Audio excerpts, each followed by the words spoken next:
right, well, good Saturday morning all. I am doing my bike swap routine. Gonna switch around a few bikes. This one has been sitting out under the gazebo and it is just covered in pollen. Ugh, this whole neighborhood's filthy with pollen. Going to get the R1 out this weekend, I think. Run it around. It hasn't been out in a while. So we'll do the R1 and swap around a little bit. I don't know if I'll try to get the Silver Wing out this weekend. It needs some exercise, but it's been a while since I've ridden it, and the clutch is still goobered in the back end. I need to pull it apart and scuff up the bell and do all that stuff like I discussed in that other vlog. I'm probably going to take the FZ6R over to the motorcycle shop today and see what they'll do for appraising it. I don't know if they'll offer me much for it. I hope they would. It's perfect condition, only has about 5,000 miles on it, so we'll see. If they offer me a decent price, I might trade it in on something else. They've got a showroom full of goodies right now. Crazy cheap prices too. I can't believe some of the prices on this stuff. I'll have to do a video in there on the showroom. I don't think they'll mind. I'll ask them beforehand, of course, but the prices are just silly cheap. They have a 2018 Honda CB500, the new one, the Neo Sports, and $29.99. Under $3K. I could not believe it. And they've got a whole bunch of other examples like that. They've got some KTM smaller ones, the Duke 390, RC 390, all just silly, stupid cheap. So I'm thinking of trading in one of my lesser used bikes and just get something new to play with, review it on the channel, see if anybody's interested. I usually keep my bikes for a very long time. I don't like getting rid of my toys. It's not that I'm really coveting the toys, it's just that I find it's more of a hassle to go through listing them and selling them and trying to get a good deal and all that than it is just to keep them. But I'm getting to a point where I've just got too many toys and I need to thin the herd a little bit and make room for new, different something. I'm just not getting enough use out of the ones that I have because work constraints and everything have kept me busy enough that a lot of them are just going to waste, unfortunately. I enjoy all of them. Don't really want to get rid of any of them, but I don't have enough butts to ride them.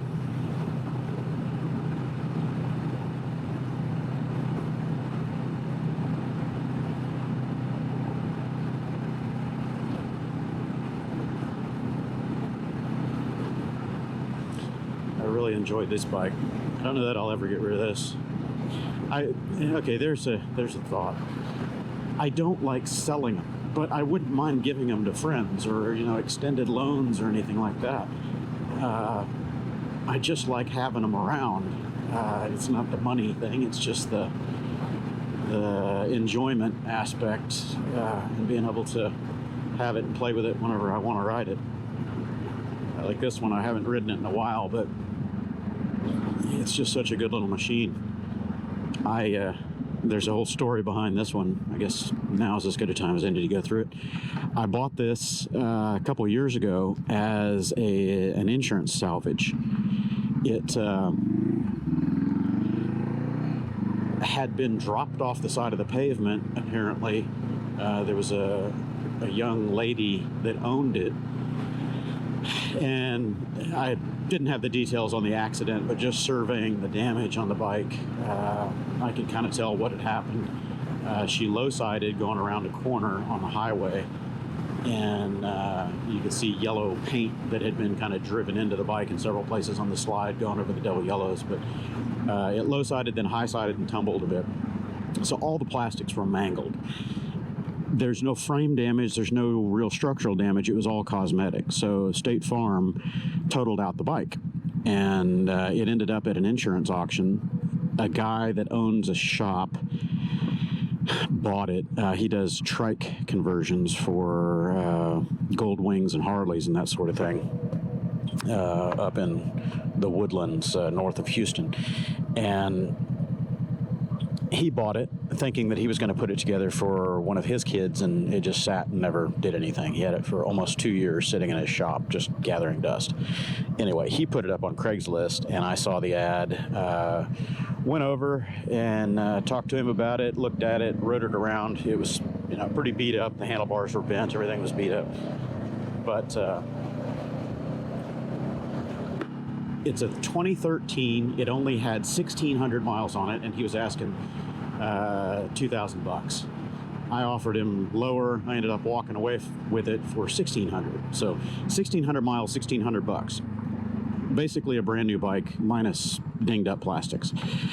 I put new plastics on it, ordered everything out. On this bike, they are just silly cheap. Everything is made in Thailand. It's one of the global bikes, so everything is reasonably inexpensive. Excuse me. Put fresh tires on it. Went through it. I totally refurbished the bike, and before any add-on extras, I had maybe 2,200 in the bike. It does have a salvage title, but you wouldn't know it by looking at it, riding it, using it. It doesn't have any mechanical problems. It's just a great machine. So the price point on this one is so low, even if I sold it, I wouldn't lose any money. My son learned to ride on this. He had ridden dirt bikes and other entry-level bikes that didn't have manual transmission. So this was his first foray into real motorcycles and learning how to shift. He did really well. I took him over into a church parking lot just on the edge of our neighborhood, and we spent the better part of an afternoon just kind of going through the mechanics of working the clutch and slipping it and finding that engagement point. And he did really well. He picked it up in, I would say, less than 30 minutes. And then the rest of the day was just kind of learning engagement points and learning how to shift through the gears. Taught him how to do controlled stops, quick stops, that sort of thing. How to kind of feel the bike and understand what it was going to do. How the suspension changes under load when they're braking, things like that. And that was it. Made out famously and never looked back.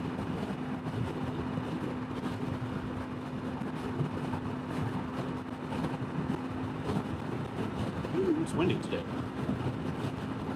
Windy. But see, okay, so here's a comparison with the Ryker, for example. It is windy. I'm getting boxed around pretty good by the wind, but it's not pushing me out of the lane. It's not jumping side to side. It's not doing any bizarre, unpredictable road manners. If you get a gust, you expect to get pushed a little bit, but you don't really expect to dart in one direction and keep going that way.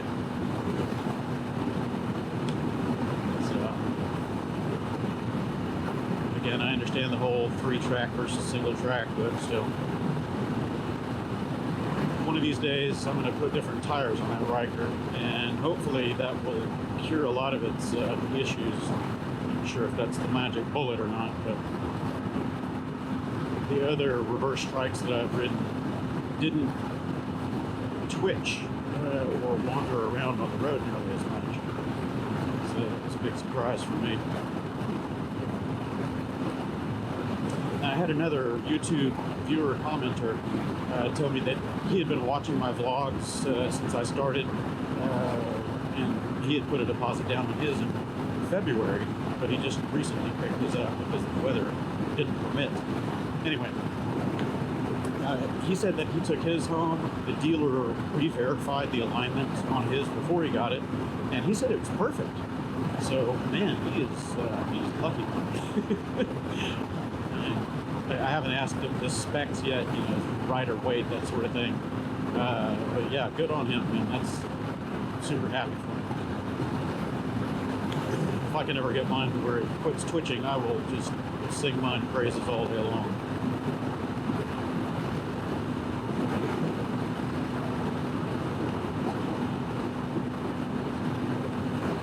A few other commenters in the forums have said, you know, basically you can't fault the Ryker for any of these shortcomings or misgivings because it's just a toy. I take exception to that. I don't know of anybody that would drop $12,000 or $13,000 on something and just say, screw it, whatever, it's just a toy. That's a lot of money. If you were to drop that kind of money on a car or a motorcycle, sport bike, anything like that, you would expect it to behave properly. So that's why I can't just dismiss it out of the hat and go, screw it, it's just a toy. And I might talk about my bikes as being toys.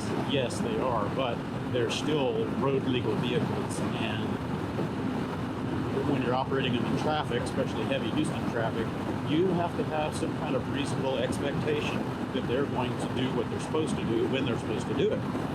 It's a matter of personal safety and hoping that you're going to get from point A to point B in one piece. So just dismissing them as toys, I think that's a little cavalier.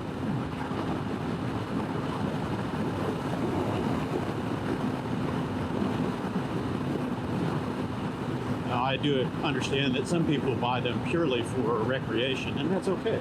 You know, if that's your boat, if that's your cup of tea, fine. You can have lower expectations of your vehicles and your toys or the term. If you don't mind taking the side roads and the B roads at 50, 55 miles an hour all day and wrangling something back into a lane every 3 seconds, hey, it's your thing. Personally, I have a little higher expectations. I use all of my machines, with the exceptions of the ones that I can't get to sometimes, just because time doesn't permit. But for the most part, all of my machines are used and abused. I put them into roles that they were never designed to do. I ride them rain or shine, 365 days a year. I don't care what's going on. If I'm using them to commute, they get pressed into that duty.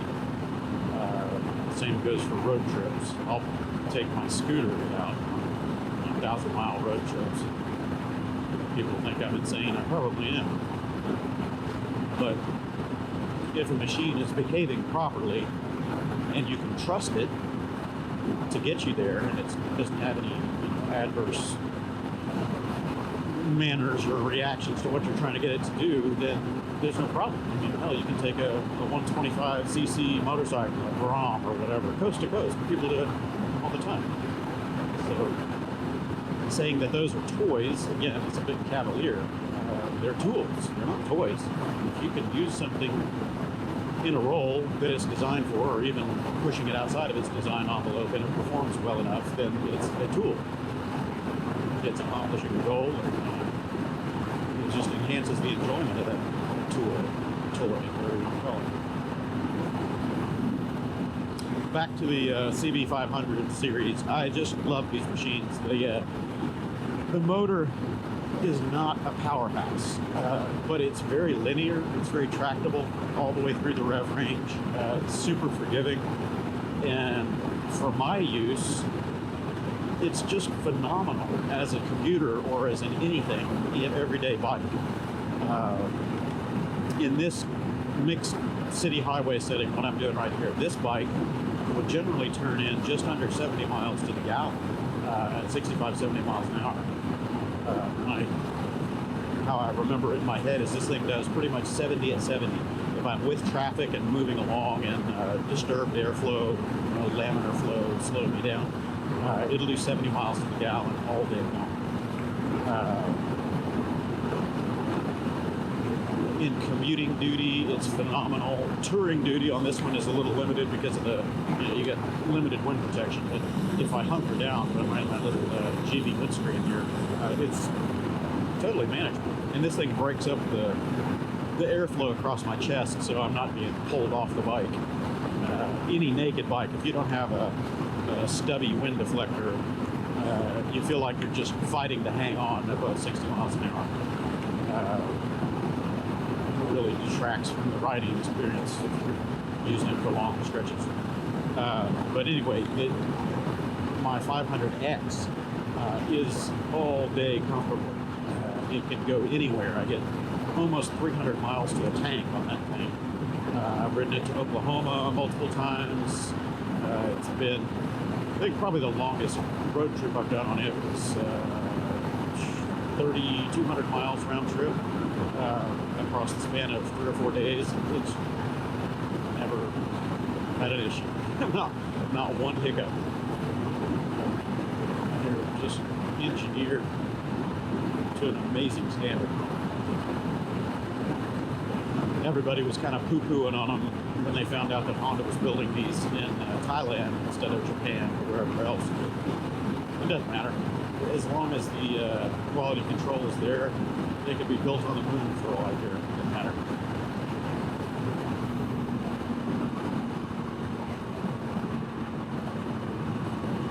Let's see if we can merge over here without somebody trying to run me over.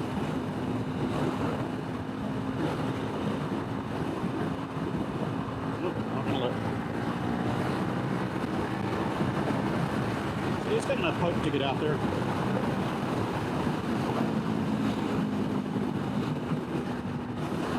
Want to let me? I'll make a spot.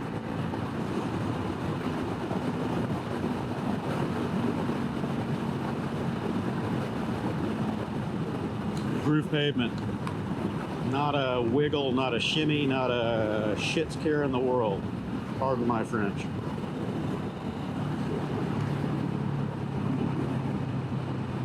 And these don't, this bike has the, what is it, the Q3s Dunlop on there. I think they're the Q3s. I have to look that up again. All right, you come, go ahead. I'm not going to stop at the intersection, dude. Go.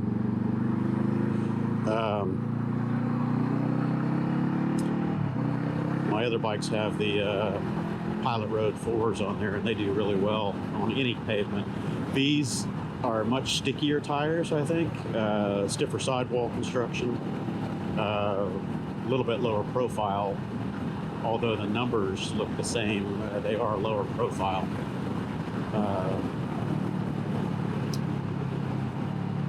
But they handle just as well. They don't have any problems with wet pavement. They work real well. I don't think I want to come this way, do I? Yuck. All right, going a different way.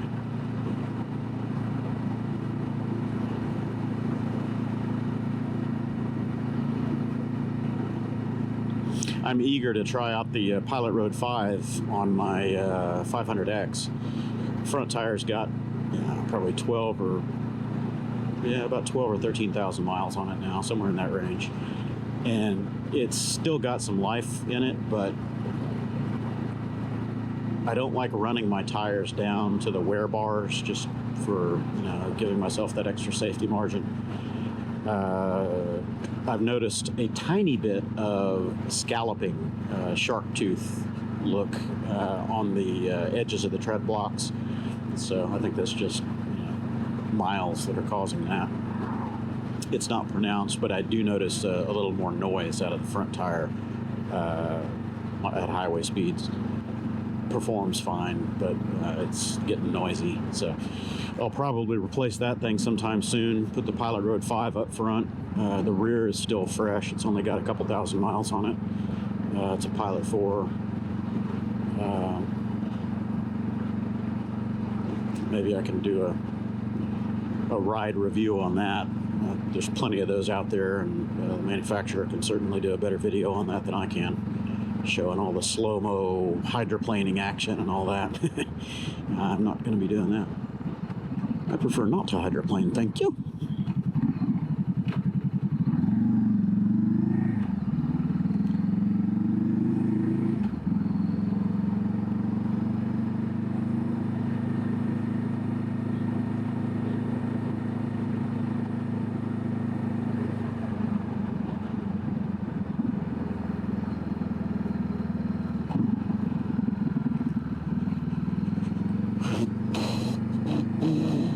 Alright, well, I'm going to stop the video here. I'm going to break the R1 out, take it for a little lap of the city, I guess.